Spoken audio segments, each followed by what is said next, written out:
खबर छोटी हो या बड़ी मगर बेबाक होगी। हर खबर पर होगी पैनी नजर। आप देख रहे हैं बिजनौर दस्तक। आदाब, नमस्कार। मैं आपके साथ शाफिया अंजुम हाजिर हूँ इस खबर के साथ। खबर नजीबाबाद से। एक शाम शारिक कफील के नाम शायरों ने पेश किया खिराजी अकीदत। गीत गजल संगम एकेडमी के तत्वाधान में एक शाम शायर व संचालक शारिक कफील के नाम से आयोजित शेरी महफिल में शायरों ने अपने कलाम के माध्यम से शारिक कफील को खिराजी अकीदत पेश की। उनके निधन को उर्दू अदब का एक बड़ा नुकसान बताया। इस अवसर पर एक शोक संदेश उनके फादर कफील अंसारी को सौंपा, दुआए मगफिरत की। SM public school Ajmal Khan road पर शकील रजा की देखरेख में आयोजित शेरी महफिल में मुख्य अतिथि हाजी शमशुल इस्लाम एडवोकेट ने शारिक कफील को उर्दू अदब के लिए एक बड़ा नुकसान बताया।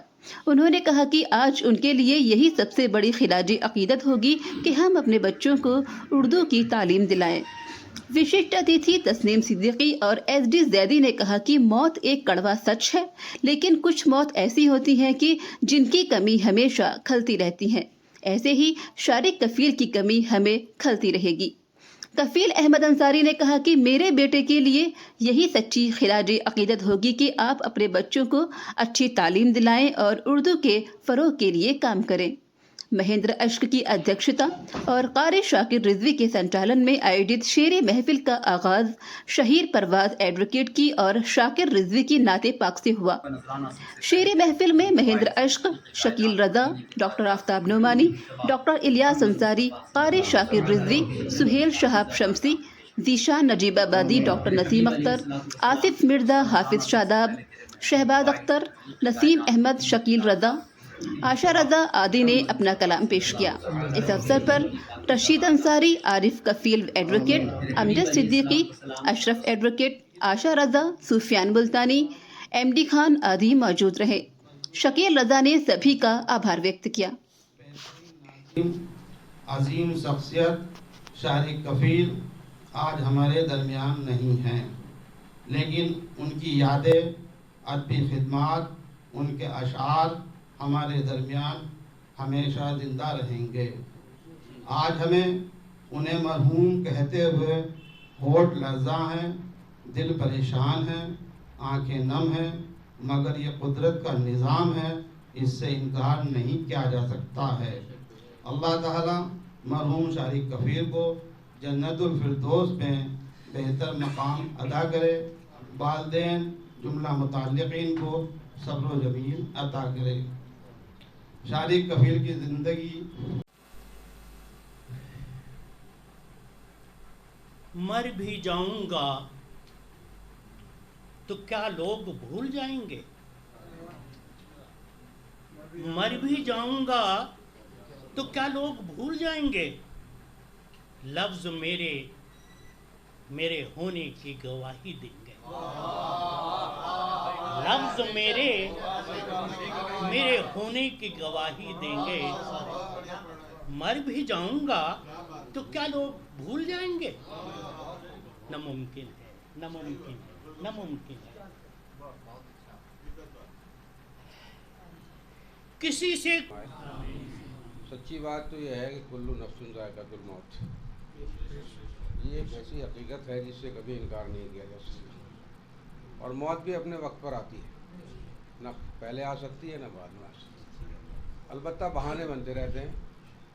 बहरहाल ये एक हकीकत थी और अल्लाह ने उसको इतनी ही उम्र दी थी।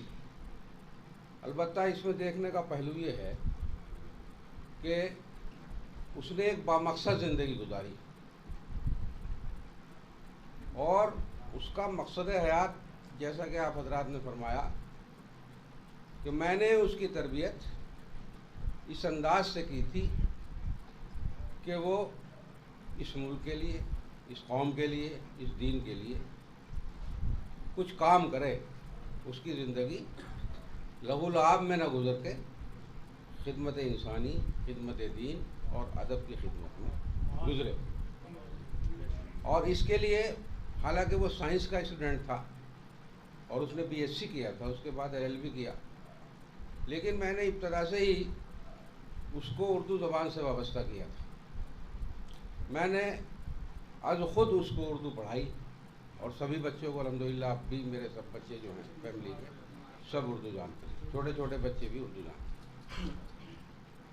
मैं उर्दू के लिए और तो कुछ नहीं कर सका, लेकिन कम से कम मैंने उर्दू की तहरीक को लोगों तक फैलाया भी है और ख़ुद अपने ख़ानदान को उस उर्दू से वाबस्ता रखा, जिसकी वजह से आज शारिक की मईशत भी मुस्तहकम थी और उसकी शोहरत आप हजरात उसका बैन सबूत हैं कि इसी ज़बान की बदौलत उसको माशी इस्तेहकाम भी हासिल हुआ और अल्लाह तबारक व तआला ने उसको इज़्ज़त और कदर व मंज़लत के मुकाम पर भी पहुँचाया।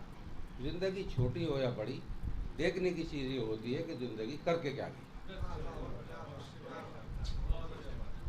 वो मुझसे जुदा हो गया, ये एक हकीकत है और उसका गम भी शायद मेरे आखिरी सांस तक रहेगा, लेकिन मुझे इस बात की खुशी है कि उसने एक बामकसद ज़िंदगी गुजारी और उस बामकसद ज़िंदगी में उसने समाज को, ज़बान को कुछ ना कुछ दिया। जहाँ तक उसके अखलाक की बात है तो बहरहाल ये दीन मोहम्मदी का मशहूर हूँ कि इस दौरान अलालत आप हजरात जिस तरह उससे मुलाकात करते रहे, जिस तरह उसका हौसला बढ़ाते रहे, इससे हमें बड़ा सहारा मिला।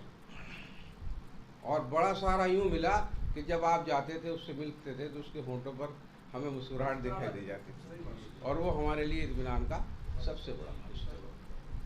जब भी आप जाते थे, आप यकीन जानिए कि चंद लम्हात ऐसे मैंने देखे हैं कि उसकी आंखों में आंसू थे, वरना तो उसने 10 साल की मुद्दत ऐसे गुजारी कि ज़िंदगी का मुकाबला किया। ज़िंदगी को जैसे फेस करते हैं ना, ऐसा फेस किया उसने लाइफ। मेरी दुआ है कि अल्लाह तबारक व तआला हम सब की औलादों को इसी तरह से हमारे लिए कदर व मंजिल का ज़रिया बनाए। और आपसे आपको मोहब्बत है तो अपने बच्चों को उर्दू खुद पढ़ाइए, वो अपने बच्चों को खुद उर्दू पढ़ाइए, वादा कीजिए कि उर्दू पढ़ाएंगे अपने बच्चों को। कोई मुश्किल बात नहीं। मैं अब भी रोज़ाना 1 घंटा अपनी पोती पोतों को उर्दू पढ़ाता हूँ। अब भी ये बैठा है आरिफ, उर्दू जानता है, इसका बड़ा भाई है तारिक, इंजीनियर है, वो भी उर्दू जानता है, शारिक भी उर्दू जानता है। घर में कोई फैमिली मेम्बर ऐसा नहीं जो मेरा उर्दू नहीं जानता। की जद्दोजहद कवाशिश ये रही कि जिस प्लेटफॉर्म से भी उर्दू को फ़रोग मिले वो उसको बिल्कुल ऐसे अपना जैसे कोई नस्बुलैन बना लेता है कि उर्दू को एक ऊंचाई पर देखना उनका मकसद था। हमेशा वो इसी जद्दोजहद में लगे रहते थे कि किसी तरह से उर्दू को फ़रोग मिले और मैं उसके अंदर अपना हिस्सा दर्ज कराऊं। आज उर्दू की जो हालात हमारे सामने है वो सब हम जानते हैं कि आज ज़माने में कवाशिशें चल रही है कि किस तरह से इस ज़बान को हटाया जाए। हद तो ये हो गई, चूँकि ये ज़बान किसी ज़बानें जो होती हैं ये रीजनल नहीं होती हैं, रिलीजनल नहीं होती हैं, रीजनल होती हैं। जितनी भी ज़बानें होती हैं ये सब रीजनल होती हैं। अरबी में अरब ज़बान बोली जाती है, आप जिस भी कंट्री में जाते हैं उसकी एक अपनी ज़बान होती है। उनकी आवाज़ सबसे पहले चली गई, वो कितनी डासा खूबसूरत आवाज़ थी, पढ़ने का जो उनका अंदाज़ था। आरिफ भाई, आप तो उनके छोटे भाई हैं, लेकिन जो लोग यहाँ पर बैठे हैं वो उनके बारे में बहुत अच्छी तरह जानते हैं कि वो कितने खूबसूरत इंसान थे और कितने खूबसूरत खुश मिजाज इंसान थे। तो आज हकीकत बात यह है कि हम बोल रहे हैं, लेकिन बोलने में जो है, हाँ, उसमें आपको असर दिखाई दे रहा होगा। बहुत करीबी रिश्ता रहा। चांदनी मेरी जौल में बहुत ही उस्ताद शायर बैठे हैं यहाँ पर, बहुत नशिस्तें उनकी निज़ामत में हुई। क्या खूबसूरत उनकी निज़ामत थी और अल्लाह ने आवाज़ उनकी सबसे पहले ले ली। तो ये सब कुदरत के हाथ में है। मैं तो खुदा से दुआ करूँगा कि खुदा उन्हें जन्नत फिरदौस में आला मकाम अता फरमाए। और सभी लोगों ने दुआ की है और इंशाअल्लाह जब तक हमारी ज़िंदगी है शारिक कफील साहब को दुआ भी करते रहेंगे और याद भी करते रहेंगे। और वालिद साहब से मैं एक बात कहना चाहूँगा कि ये पूरा परिवार यहाँ बैठा है, ये आपके गम में भी शरीक है और जब भी आप याद करेंगे तो इंशाअल्लाह हम आप लोगों के साथ दिखाई देंगे। इसी के साथ मैं इजाज़त चाहता हूँ। खुदा हाफ़िज़।